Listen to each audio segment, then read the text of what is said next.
Survival as a genre has exploded in popularity ever since the release of Minecraft over a decade ago. Since then, we've gotten all kinds of island sims, survival builders, and even a re-emphasis on the survival aspect of survival horror in recent Resident Evil titles. But I don't know that any of those games can be compared to Revere Project Tokyo. In fact, the first game I could think of that really deserves the comparison is probably Pathologic, and that should tell you a lot about the experience of playing this demo.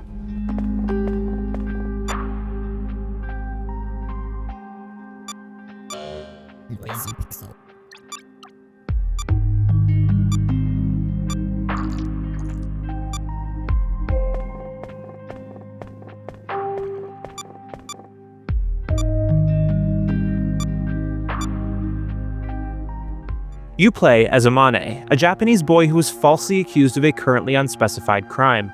While on the run, he encounters someone caught up in a similar situation but far worse off, the former idol Hinagi. While they attempt to uncover the real culprit and clear their names, they'll have to survive night by night in the urban sprawl, while evading the police and trying to continue blending into society. The game's moody score and deliberately faceless presentation set the tone quickly for this noir-flavored mystery, but given that there are just a few small teasers of the larger plot in the demo, the real meat of it is the gameplay experience. Even playing this during a convention party, I was utterly captivated by the feeling of this game. Something that many of the most popular survival titles have in common is that they're really not that difficult or stressful, and given enough time, you can basically automate the process of keeping your hunger meter up.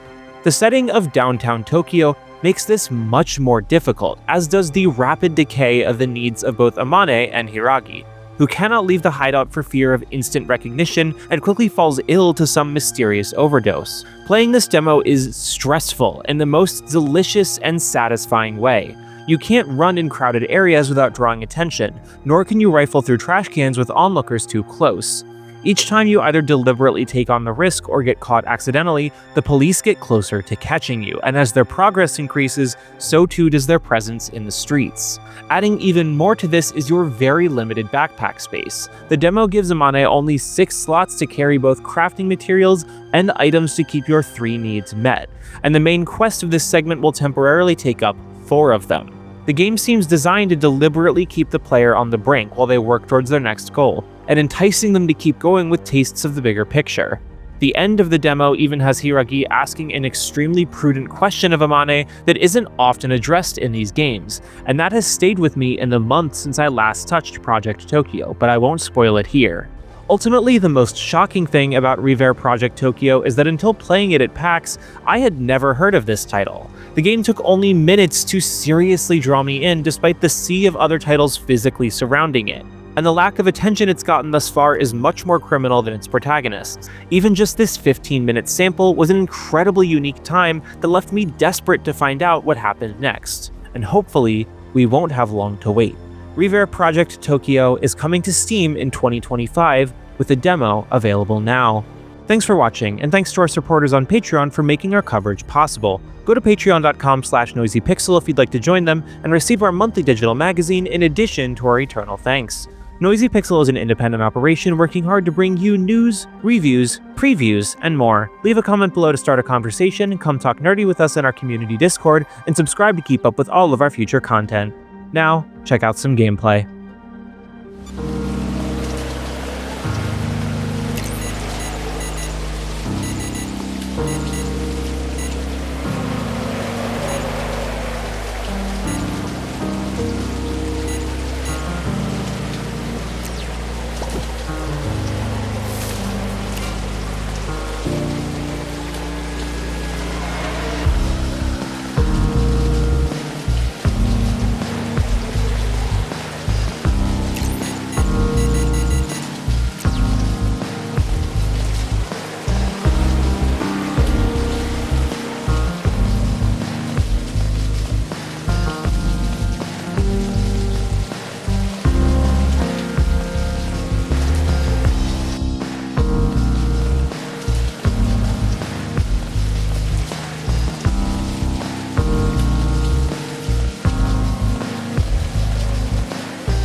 Noisy Pixel.